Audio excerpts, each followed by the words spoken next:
Alors, je vais vous parler maintenant, en ce mardi 23 octobre 2018, des 4 tempéraments. Le bidieux, le flegmatique, le mélancolique, le sanguin, qui correspondent aux 4 humeurs, comme leur nom l'indique.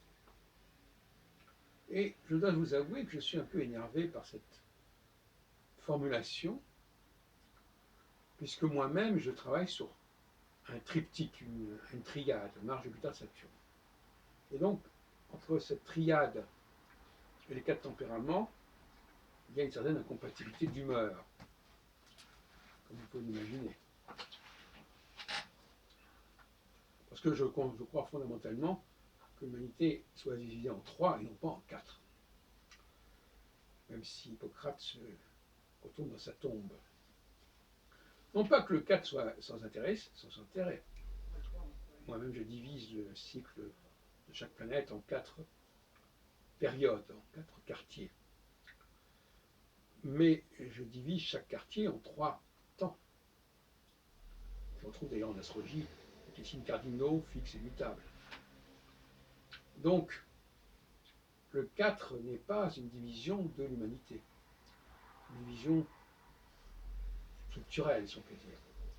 L'humanité est bien divisée en 3 temps, en 3 types, et même le cycle d'une planète est divisé en 3 temps, puisque quelque part, on a le solstice d'hiver, l'équinoxe de printemps, le solstice d'été, et que le 4e temps, l'équinoxe d'automne, équivaut en quelque sorte à l'équinoxe de printemps. Comme la lune descendante équivaut à la lune montante. Donc il y a un rapport compliqué entre le 3 et le 4, qu'on retrouve d'ailleurs dans le bridge, où on est 4 joueurs, mais il y a toujours un des 4 qui fait le mort et qui est le partenaire de celui qui a obtenu le contrat, qui a lancé le contrat. Moi-même, j'ai beaucoup joué au bridge dans mon enfance.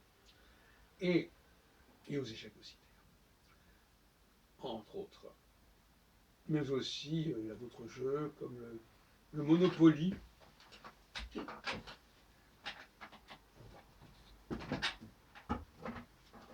Enfin, on aimait beaucoup les jeux de société dans ma famille. Et donc, bon, bien sûr, une table à 4 pieds, etc. Beaucoup de choses sont sur le 4, mais je pense fondamentalement que nous devons respecter le ternaire.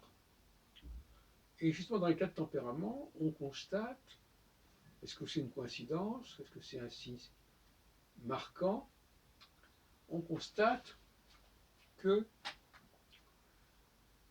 il y a 2 billes, la bille noire et la bille jaune. La bille noire qui donne la mélancolie, on va dire littéralement la bille noire, mélas c'est en noir.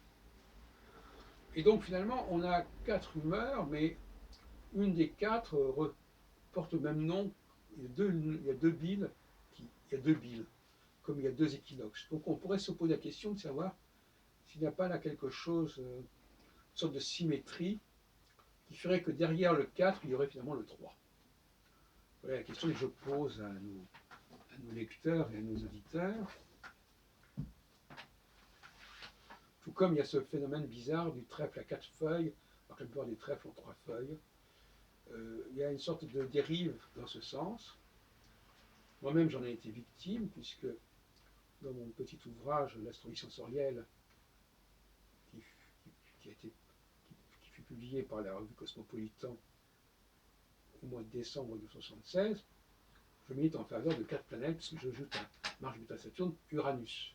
Enfin, c'était il y a 42 ans. Et c'est vrai qu'il y a aussi les 4 sens. Si on laisse de côté le toucher, il y a l'ouïe, la vue, l'odorat et le goût. Donc on a un problème là avec le 4 et le 3 que je voulais vous signaler en vous montrant que d'une certaine manière,